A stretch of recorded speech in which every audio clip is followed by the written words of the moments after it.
এবং এবার পুণ্যার্থীও কিন্তু সংখ্যা অন্যান্য বারের থেকে অনেক বেশি। এবার পুণ্যার্থীদের সংখ্যাও অনেক বেশি, প্লাস আবার এবার যে ইটা পড়ছে ওটাও কিন্তু রাত 2টার থেকে মনে হয় লগ্নটা শুরু হয়েছে, ওটা মনে হয় শেষ হবে আজকে রাত 12টায় শেষ হবে। এই সময় যে আপনারা সবাই খুব ধৈর্য ধরে আপনারা সবাই এই পুণ্য স্নানটা করে নেবেন, সবাই ধৈর্য ধরে করবেন। এবং আমাদের সব ব্যবস্থা আছে এখানে, কোস্টগার্ড, তারপরে পুলিশের যে নৌ পুলিশ, সেনাবাহিনী এবং অন্যান্য আইন শৃঙ্খলা বাহিনী, আনসার, ম্যাজিস্ট্রেট সবাই কিন্তু এখানে আছে।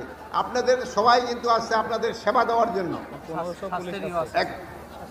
এবং স্বাস্থ্য সেবার জন্য এখানে সিভিল সার্জনও আছে।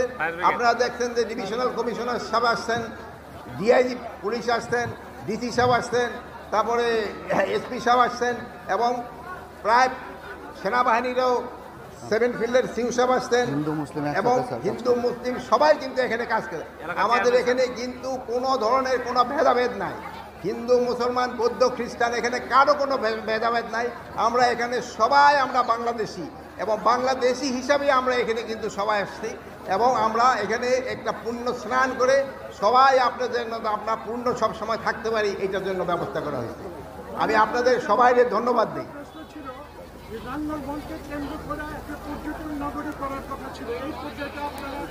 স্যার, গতকালকে আমরা ঘোষণা করছি পর্যটন মন্ত্রণালয়ের সাথে কথা বলেছেন, পর্যটন নগরী করবো।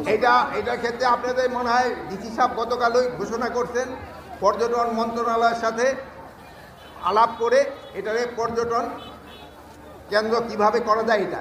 বাট এটা কিন্তু পর্যটনের থেকে এটা ইম্পর্টেন্স, কিন্তু এটা একটা পূর্ণভূমি, এটা কিন্তু পূর্ণতা হলো বেশি, পর্যটন কিন্তু বেশি না, এটা হলো ধর্মীয়, এটা হলো বেশি। এটা এখানকার পর্যটনে আসতে কিন্তু অনেক সময় ধর্মীয় ভাব গম্ভীর যেন নষ্ট না হয়, এটার দিকে আপনাদের খেয়াল রাখতে হবে। এটা ধর্মের জিনিসটা হলো সবচেয়ে বড়।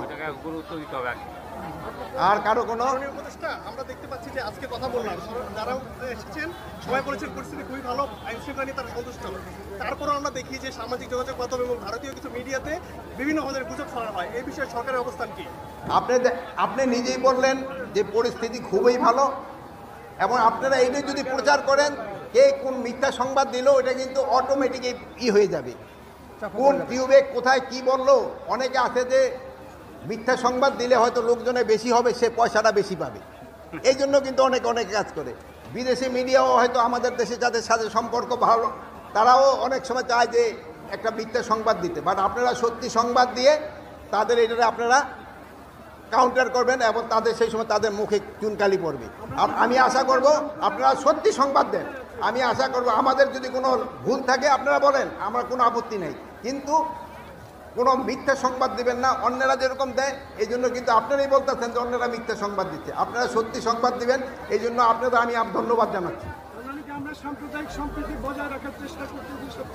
না, আমাদের এখানে সম্প্রদায় সমিতির চেষ্টা নেই, এখানকার সম্প্রদায় সম্প্রীতি সব সময় আছে। বাংলাদেশের মতো এত সম্প্রদায় সম্প্রীতি কোথাও নাই। এখানকার যত সম্প্রদায় সম্প্রীতি আছে, আপনি অন্যান্য আশেপাশে দেখেন কিভাবে কি ঘটে। আমাদের দেখেন এখানে আমাদের হিন্দু মুসলমান বৌদ্ধ খ্রিস্টান সব ভাই বোনেরা